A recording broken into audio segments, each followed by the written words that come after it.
Sir నమస్తే అండి. నమస్తే. మనం ప్రతిరోజు చాలా ఇన్సిడెంట్స్ గురించి మాట్లాడుతూనే ఉంటాం.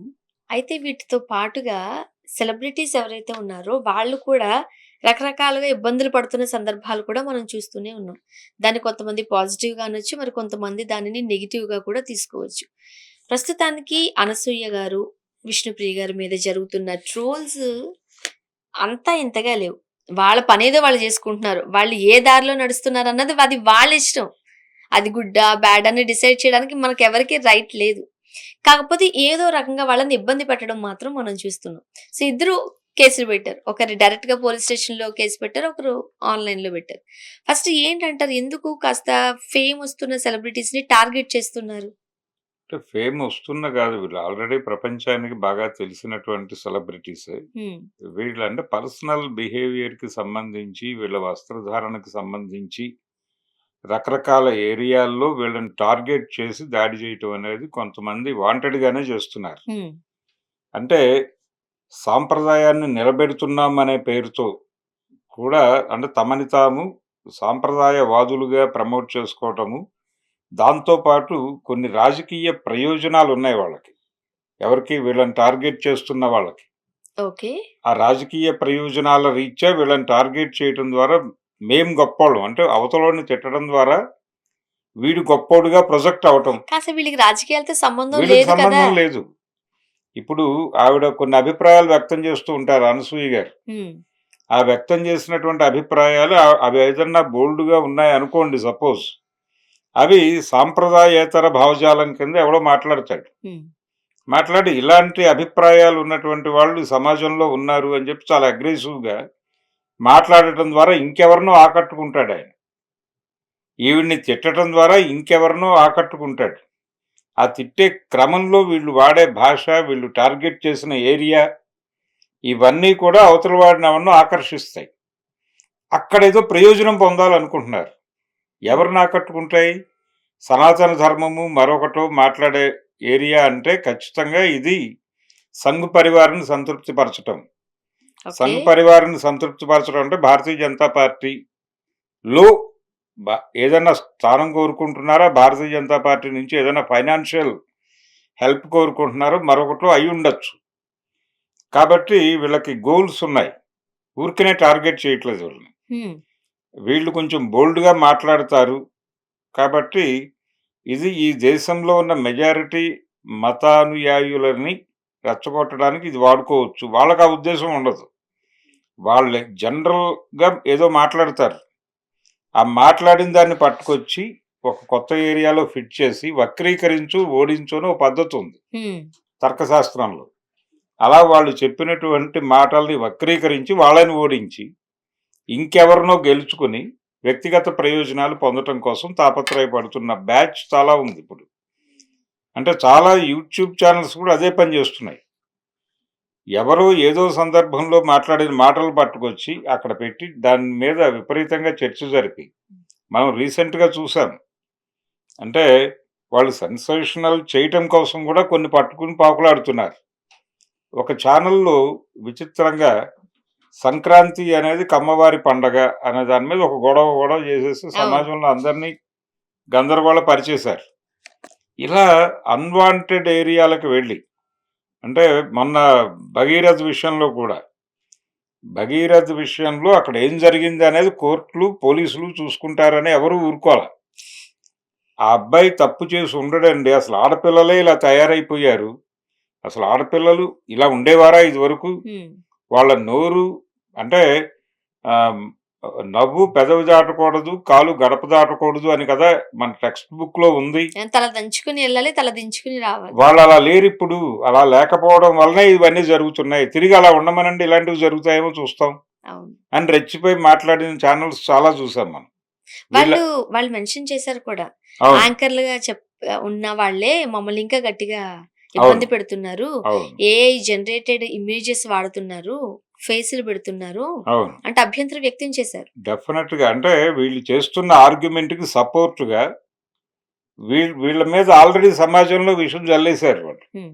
జల్లేసారు కాబట్టి వీళ్ళ ఫోటోస్ వాడేస్తే క్రెడిబిలిటీ వస్తుంది. అండ్ ఇంకొకటి సార్ వాళ్ళేసుకునే బట్టలను బట్టి వాళ్ళ క్యారెక్టర్‌ని కూడా డిసైడ్ చేస్తున్నారు. అది దుర్మార్గం కదా! అదే చేస్తోంది వీళ్ళు. పెళ్ళయింది, పెళ్ళైన అమ్మాయి ఇట్లా ఫోటోలు తీసుకుంటారు అంటే తిన క్యారెక్టర్ ఏంటి? అంతే. ఇలా రకరకాలుగా అంతే. మాట్లాడేస్తున్నారు. వాళ్ళు జీవితం ఎలా నడపాలో అది వాళ్ళ పర్సనల్ గొడవ. హ్మ్. ప్రతి మనిషికి ఒక పర్సనల్ స్పేస్ ఉంటుంది. ఆ స్పేస్‌లోకి వెళ్ళే రైట్ ఎవరికీ లేదు. కోర్టు భాషలో చెప్పాలంటే వాళ్ళ భర్తలకి కూడా లేదు. హ్మ్. కానీ వీళ్ళు రోడ్డు మీద వెళ్ళే వాళ్ళందరూ ఆ పర్సనల్ స్పేస్‌లోకి వెళ్ళిపోయి, నిన్న మీరు ఒక ఛానెల్‌లో చూసాను మిమ్మల్ని. మీరేంటి బొట్టు తీసేసి మాట్లాడుతున్నారు. మీరు వివాహితురాలు అని మేము అనుకుంటున్నాము. మరి అలా బొట్టు తీసేస్తే ఆ భర్త ఏమైపోయి ఉంటాడు? దాకా మాట్లాడుతున్నారు. అవును. ఇది ప్రమాదం. అంటే 2 రకాల అభిప్రాయాలు వ్యక్తం చేసేస్తున్నారు. ఆవిడ క్రిస్టియానిటీలోకి మారింది. ఆవిడ పేరు రీత్యా హిందువుగా కనిపిస్తోంది గానీ, ఆవిడ క్రిస్టియానిటీలోకో, ఇస్లాంలోకో కన్వర్టెడా అనే డౌటు. హ్మ్. అసలెందుకు పెట్టుకోలేదో చెప్పండి. పెట్టుకోకపోతే హిందూ సమాజానికి మీరు సంజాయిషీ ఇవ్వండి దాకా మాట్లాడుతున్నారు. అవును. ఇది ప్రమాదం.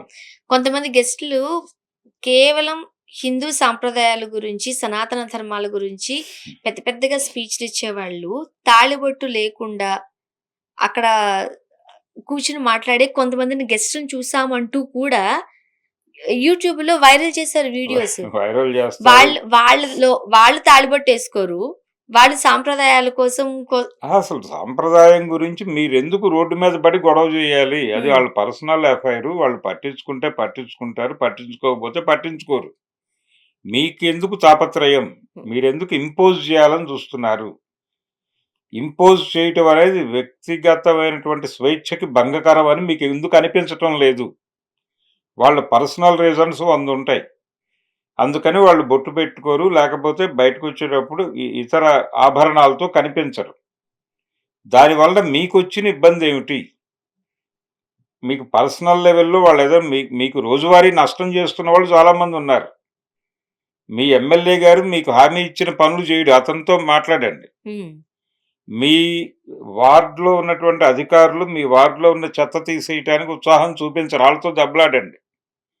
మీ ఇంట్లో పర్సనల్ లెవెల్‌లో ఉన్నటువంటి మీ పిల్లలతో ఉన్న గొడవల గురించి మీరు మాట్లాడండి.